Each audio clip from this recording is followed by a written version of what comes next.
What if I told you I've discovered 3 simple steps to identify the one voice that should not be ignored, and by using these steps you can save yourself years of hard work and uncover your unique purpose?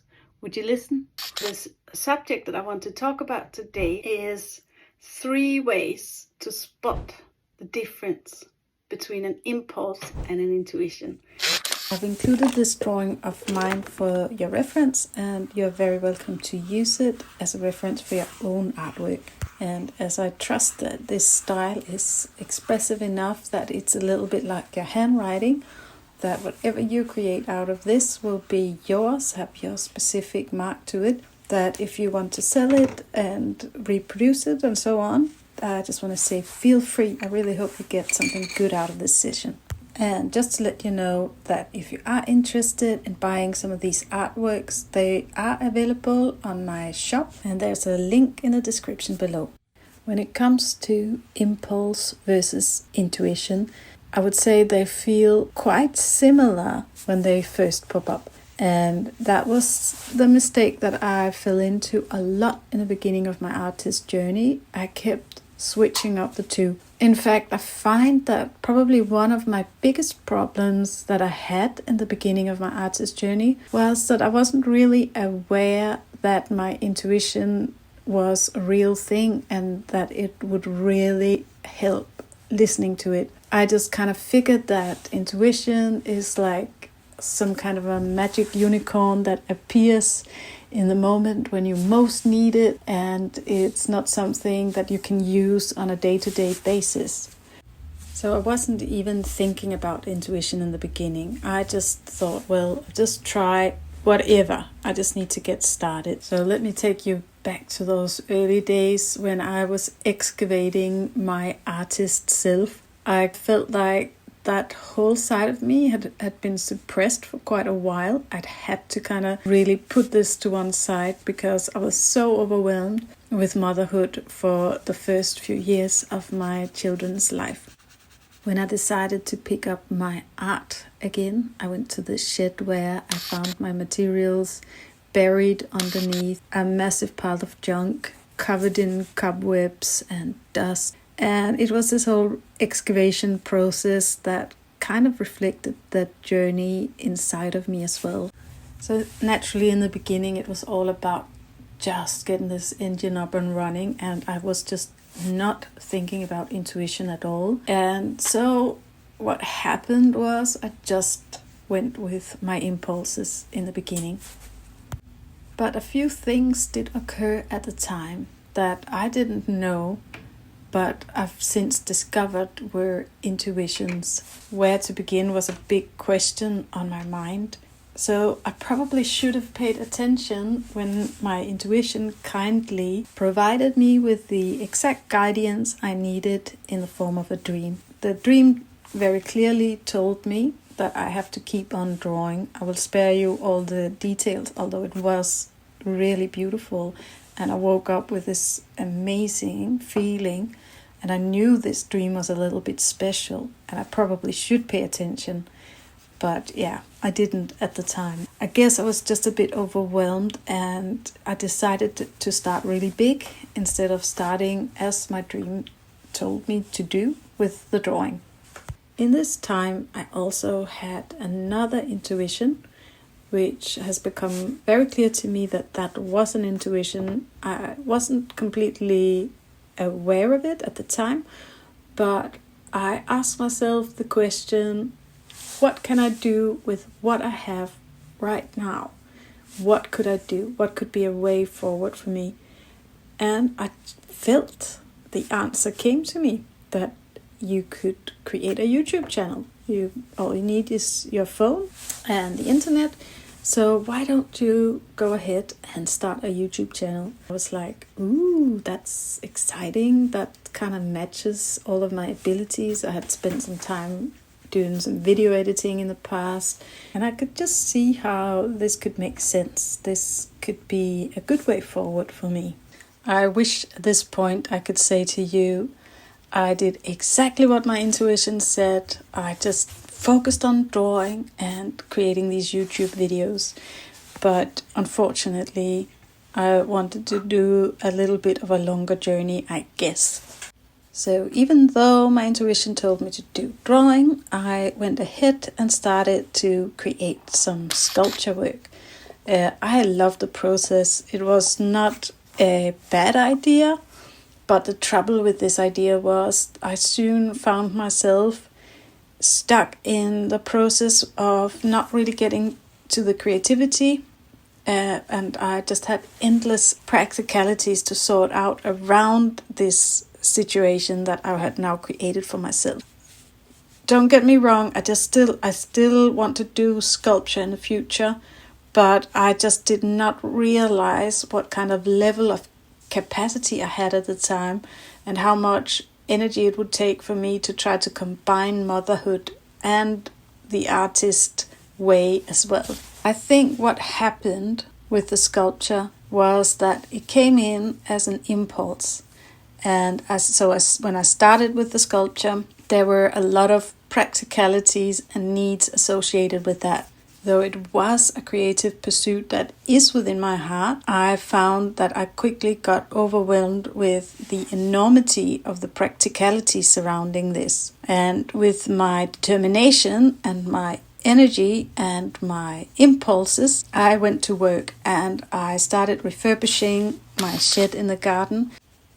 I spent a month creating an outdoor storage space and getting this little worktop set up. It just took a lot of energy, a lot of effort, and there was not really the kind of creativity attached to this process that I was looking for.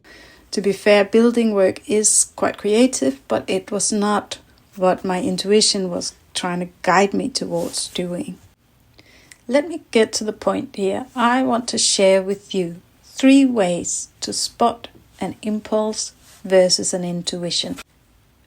My first point is an intuition will always line up with your energy levels and your capacity. This was one way that I realized the whole sculpture thing was probably something that I will do, but just maybe not right now.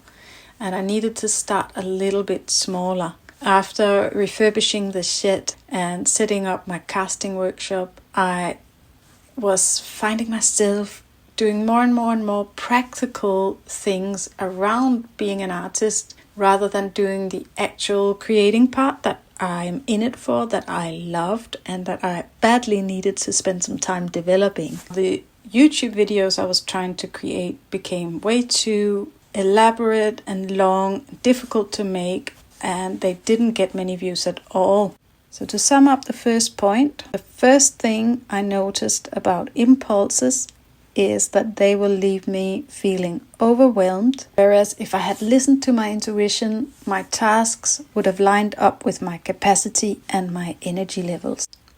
So my second way to identify an impulse versus an intuition or vice versa is for the impulse. I noticed it would often come with a sense of urgency, and it would often start from a place of lacking something. One impulse would lead to the next impulse, and now because I was creating sculptures, I had to make some plinths as well. Because I didn't have the funding to go out and buy plinths for hundreds of pounds, I now had to figure out how to make such things. I just soon found myself completely overwhelmed with all the practicalities that I needed to get in place in order to pursue this art business of mine. And this is where I've noticed a difference between an impulse and an intuition.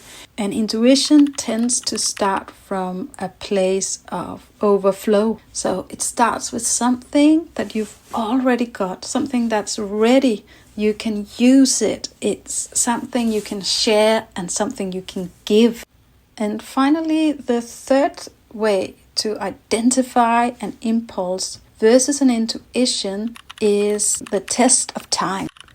This is probably the best one, that if only you give it a little bit of time, if you're unsure if this idea is something that comes from your intuition or if it's an impulse and you just can't tell, give it a little bit of time, because an impulse will go away, but the intuition sticks around and starts to increase in volume. When I applied the test of time to my sculpture adventure, I soon found that things started coming apart at the seams, and today my shed is again full of the same junk that inhabited it before I made it so beautiful. But when I finally started to pay attention to that intuition and just actually draw, I found I was making progress on YouTube. I was making a much more sustainable business, which included a lot less building work. And I even have a little bit of time to exercise now as well. So to sum up what I see when I follow an impulse, it's often got a bit of overwhelm. It starts from a sense of lacking something, and it doesn't do well when you put it through the test of time, even though I might be super excited about the idea at first. And intuition, on the other hand, comes out a little bit calmer. Instead of having a feeling like you are pushing yourself into something, you feel drawn. And the task will be in harmony with your energy levels. It tends to come from a place of overflow, and it will persist over time. What I want to say to you is that your intuition is not a random unicorn appearing at some obscure moments in your life. Rather, it's available and is probably speaking to you this very moment, this whole time. You've probably heard this intuition within you, but it might have been overridden with all these urgent messages coming in from the land of your impulses. And this is not to say that impulses are bad. I think they're actually quite useful because they're really good for getting yourself activated. But what I've done now, and I would suggest you do as well, is that once you have listened carefully and defined which of your ideas have come from intuition and which ones are impulses, I would advise you to write down all the tasks that are needed to be completed in a week in order for you to move in the direction of the vision that your intuition has imparted into you. And this is what I've done. I've made such a list, and I know all of it is aligned with my vision that has come from my intuition. And then I allow my impulses to decide from day to day what tasks to do. That way my impulses are now serving my intuition, and that seems to work really well. Thank you so much for your time. I'm so happy that you decided to spend this time with me, and I hope you got a really nice drawing out of it as well. If you did enjoy it, feel free to give me a thumbs up and a subscribe. And just so you know it, comments are like petrol to this channel. As long as they keep coming, I keep going. You have no idea how much it means to me to hear from you and hear your opinion as well. I really love to hear from you. So thank you again. I hope you have a great day. Take care. All the best.